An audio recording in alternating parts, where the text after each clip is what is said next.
Assalamualaikum warahmatullahi wabarakatuh. Kami dari kelompok 4 akan mempresentasikan tentang bisnis internasional. So, without further ado, let's enjoy this video.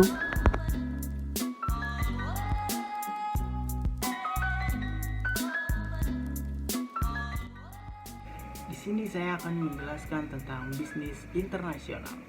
Bisnis internasional adalah kegiatan bisnis yang terdiri dari transaksi ekonomi yang dilakukan oleh perusahaan dengan perusahaan atau perusahaan dengan pemerintah dan atau pemerintah dengan pemerintah suatu negara dengan negara lain.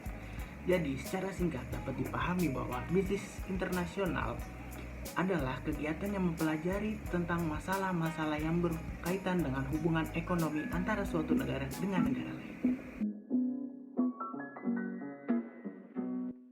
Hubungan ekonomi suatu negara bisa berupa pertukaran hasil atau output dari suatu negara dengan negara lain.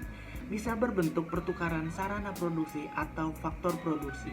Kemudian, hubungan ekonomi bisa dilihat dari segi konsekuensinya terhadap posisi hutang atau piutang suatu negara dengan negara lain. Selanjutnya, adakah masalah-masalah dalam ekonomi internasional? Ekonomi internasional telah mengalami perkembangan pesat terkait arus barang dan jasa dari suatu negara ke negara lainnya, sehingga negara-negara seakan-akan tanpa batas. Maka seiring perkembangan tersebut, muncul permasalahannya.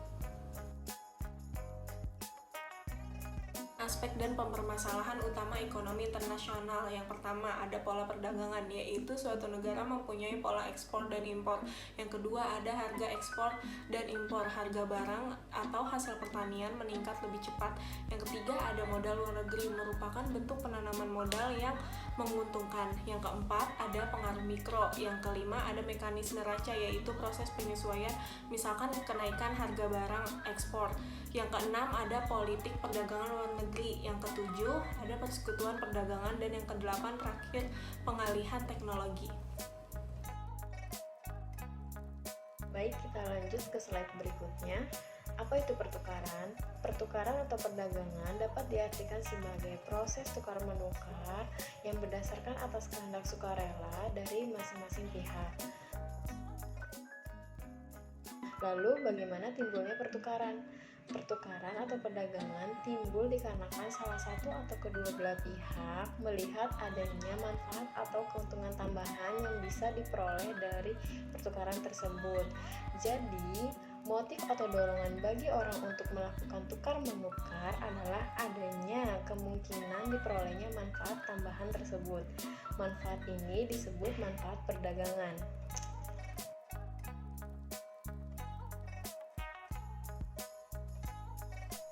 Dalam perdagangan internasional, banyak sekali peraturan-peraturan yang diterapkan. Oleh karena itu, penting untuk mengetahui poin-poin terkait perdagangan internasional, mulai dari motif perdagangannya, kemudian fungsinya, timbulnya perdagangan internasional, manfaat, serta macam-macam perdagangan internasional. Nah, di sini saya akan menjelaskan poin penting pertama terkait dengan perdagangan internasional, yaitu motif perdagangan internasional. Motif perdagangan internasional di sini dimaksudkan adalah keuntungan tambahan yang diperoleh dari perdagangan internasional tersebut yang biasa disebut dengan gains from trade. Motif dari perdagangan internasional yang pertama adalah masalah mobilitas faktor produksi. Faktor produksi terdiri dari tanah, kemudian labor atau tenaga kerja, capital, dan juga keterampilan atau skill. Nah, yang faktor kedua adalah pergerakan faktor produksi. Kemudian yang ketiga adalah masalah batas-batas negara yang berdaulat. Adanya kedaulatan mengakibatkan biaya masuk dari suatu negara tidak sama dengan negara yang lainnya. Kemudian, masalah yang keempat adalah masalah transport cost atau biaya transport. Ongkos pengangkutan barang ekspor harus dimasukkan ke dalam perhitungan biaya agar harga yang diperoleh untuk komoditi ekspor tersebut tepat. Perdagangan internasional yang pertama, mempercepat pertumbuhan ekonomi suatu negara. Yang kedua, memenuhi kebutuhan barang dan jasa. Di sini memenuhi kebutuhan barang dan jasa adalah barang-barang atau jasa yang tidak atau belum mampu diproduksi di suatu negara. Jadi dengan kata lain, dengan adanya perdagangan internasional, maka dapat membantu memenuhi kebutuhan tersebut dengan cara memperolehnya atau membelinya dari negara lain yang memproduksinya. Selanjutnya, menyebarluaskan barang dan jasa dari satu negara ke negara lain. Yang keempat, meningkatkan pendapatan negara. Adanya perdagangan internasional, maka terjadi transaksi antara satu negara dengan negara lain yang menimbulkan adanya pendapatan bagi suatu negara tersebut. Yang terakhir, memperluas penggunaan teknologi antar negara. Ya, selanjutnya timbulnya perdagangan internasional. Sebelumnya di sini perdagangan internasional dilakukan dalam rangka untuk meningkatkan laju pertumbuhan ekonomi guna mencapai kemakmuran. Jadi timbulnya perdagangan internasional yang pertama disebabkan adanya perbedaan sumber-sumber produksi.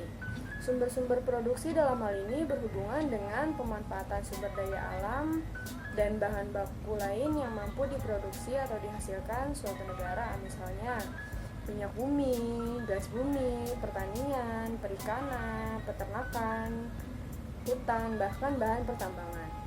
Yang kedua, perbedaan dalam sistem distribusi. Pendistribusian suatu barang dalam suatu negara juga dapat menimbulkan perdagangan antar negara. Apabila antara produsen dan konsumen yang letaknya berjauhan, maka waktu yang dicapai juga akan lama. Maka besar kemungkinan masyarakat yang terletak di antara negara lain akan memanfaatkan perbatasan tersebut untuk mendapatkan kebutuhannya, sehingga terjadilah perdagangan. Yang ketiga, perbedaan dalam pola konsumsi suatu negara. Sesuai dengan kondisi wilayah suatu negara yang berbeda secara geografis, kebudayaan, dan adat istiadat, maka pola konsumsi kebutuhan masyarakat suatu negara akan berbeda. Sehingga ada kalanya barang di satu negara dengan yang lainnya tidak akan sama jumlah ataupun jenisnya. Selanjutnya, untuk memenuhi kebutuhan tersebut, maka mereka melakukan perdagangan. Selanjutnya yaitu manfaat perdagangan internasional. Nah, apa saja manfaat perdagangan internasional? Yang pertama yaitu meningkatkan pendapatan negara. Hal ini ditunjukkan dengan semakin bertambahnya penerimaan devisa umum, yaitu devisa yang diperoleh dari hasil ekspor. Yang kedua, dapat mencukupi kebutuhan barang atau jasa yang tidak dapat atau belum mampu diproduksi di dalam negeri. Yang ketiga, memperlancar kegiatan ekspor dan membantu impor barang-barang yang dibutuhkan industri dalam negeri. Yang keempat, meningkatkan industri dalam negeri. Dan yang kelima, meningkatkan pendapatan masyarakat. Macam-macam perdagangan internasional. Perdagangan internasional dibagi menjadi 3 macam. Yang pertama, perdagangan bilateral. Perdagangan bilateral adalah perdagangan yang dilakukan antar dua negara. Misalnya, perdagangan yang dilakukan antara Indonesia dengan Singapura. Yang kedua, perdagangan regional. Perdagangan regional adalah perdagangan yang dilakukan dalam satu kawasan tertentu.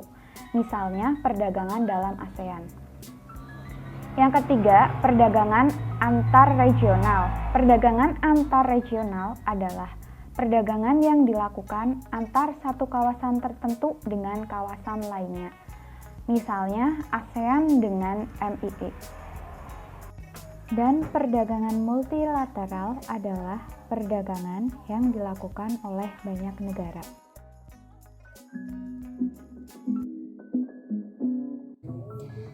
Materi berikutnya adalah teori perdagangan internasional. Perkembangan perdagangan internasional pada dasarnya diawali dengan perkembangan yang ada di negara Eropa. Saat beberapa kerajaan memiliki pusat perdagangan seperti London, Napoli, Paris, dan Milan sebagai pusat industri rumah tangga mereka. Perkembangan itu telah mendorong perubahan dalam masyarakat dari masyarakat yang feodal menjadi masyarakat yang kapitalis. Pasca masa pencerahan dan zaman Renaissance telah mendorong masyarakat Eropa untuk mencari daerah baru dan membuka daerah yang belum mereka eksplor, terutama di wilayah bumi bagian timur. Pasca masa pencerahan atau zaman Renaissance telah mendorong masyarakat Eropa untuk mencari daerah baru dan membuka daerah yang belum mereka eksplor, terutama di belahan dunia bagian timur. Dalam masyarakat, kemudian muncul kelompok-kelompok baru, yaitu kelas pedagang atau kelas kapitalis yang menjadi agen pembangunan dan perubahan struktur ekonomi di negara Eropa. Munculnya agen-agen perdagangan seperti The Merchant Adventure, The Island Company, VOC, dan East India Company yang berusaha menggeruk keuntungan sebesar mungkin melalui monopoli perdagangan dan kolonialisme. Hal ini untuk mencapai kepentingan ketika kepentingan pedagang menjadi kepentingan negara yang kemudian dikenal dengan merkantilisme. Menurut perdagangan merkantilisme, bahwa sumber kemakmuran terletak pada banyaknya persediaan logam mulia seperti emas dan perak, serta dicapainya ekspor yang surplus atau nilai impor.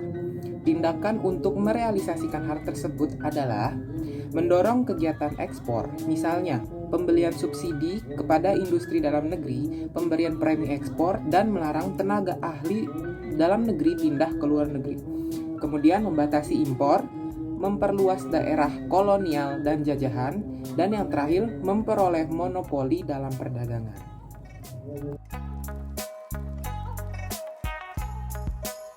Kesimpulan, perdagangan ekonomi internasional merupakan bagian dari ilmu ekonomi makro yang khusus membahas tentang antara suatu negara dan negara lainnya dalam mengalokasikan sumber daya dan faktor produksi yang tersedia di masing-masing negara tersebut. Adanya hubungan ekonomi internasional sangat berguna dalam rangka mencapai kesejahteraan masyarakat dunia. Motivasi hubungan dagang internasional tidak lain sebagai upaya meningkatkan utilitas sumber daya dunia untuk mencapai kemakmuran setiap bangsa dan negara.